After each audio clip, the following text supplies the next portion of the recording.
Bonjour, je m'appelle Catherine Lepers, je suis professeure à Télécom Sud Paris.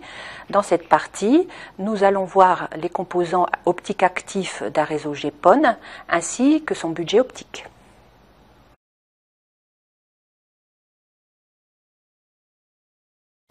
Le module SFP utilisé dans l'OLT est un transceiver. Il comprend trois parties. Un laser DFB à 1,49 micromètres, un filtre WDM et une photodiode.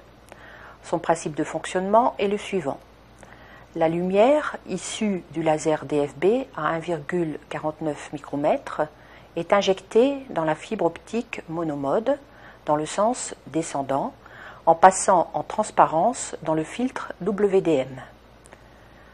La lumière à 1,31 micromètres provenant des différents ONU est réfléchie par le filtre WDM et reçue par le récepteur de l'OLT.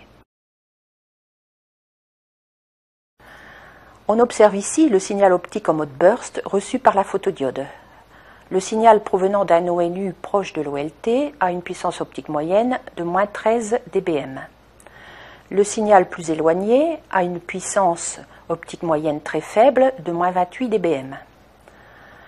Cette puissance moyenne optique très faible est très proche du seuil de sensibilité du récepteur, à savoir la puissance minimale que le récepteur est capable de recevoir.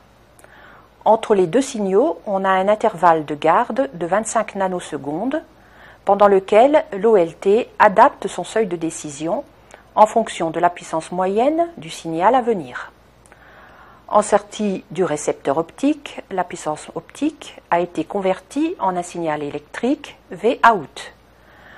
On observe également que le taux d'erreur de la transmission, ou bit error rate, BER, est très bon, car inférieur à 10 puissance -10.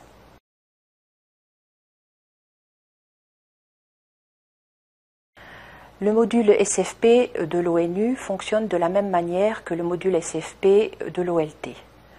La lumière à 1,31 micromètres issue du laser Fabry-Perot est injectée dans la fibre monomode en passant en transparence dans le filtre WDM.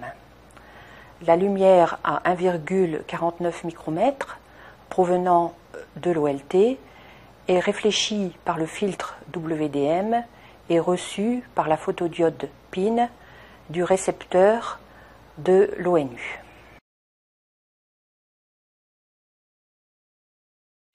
Le budget optique d'un réseau GPON dépend du rayon de couverture du réseau appelé grand L et du nombre de branches de sortie du coupleur correspondant au nombre d'ONU de puissance K. On considère ici l'atténuation de la fibre à 1,31 micromètres dans le sens montant, à savoir 0,5 dB par kilomètre, car l'atténuation est plus défavorable dans le sens montant que dans le sens descendant.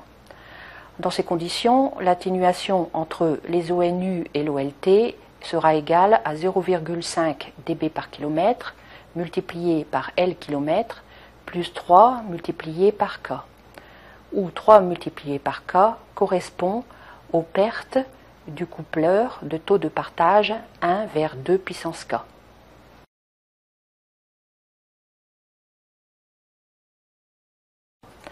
Pour tracer l'évolution du rayon de couverture OLT-ONU appelé grand L en fonction du nombre d'ONU de puissance K, on considère un laser Fabry-Perot de puissance optique 0 dBm, une photodiode de sensibilité -25 dBm et une photodiode de puissance de saturation -10 dBm.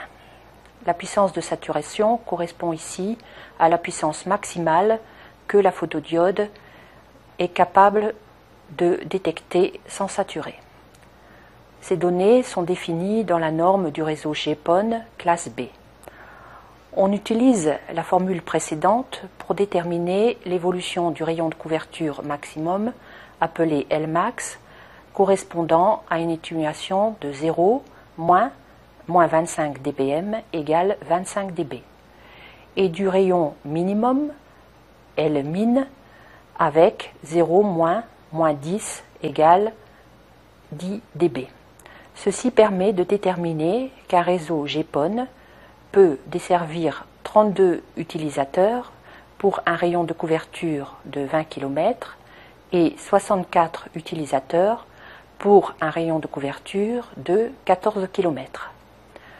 À noter que dans cette étude, nous n'avons pas tenu compte des marges de vieillissement du système.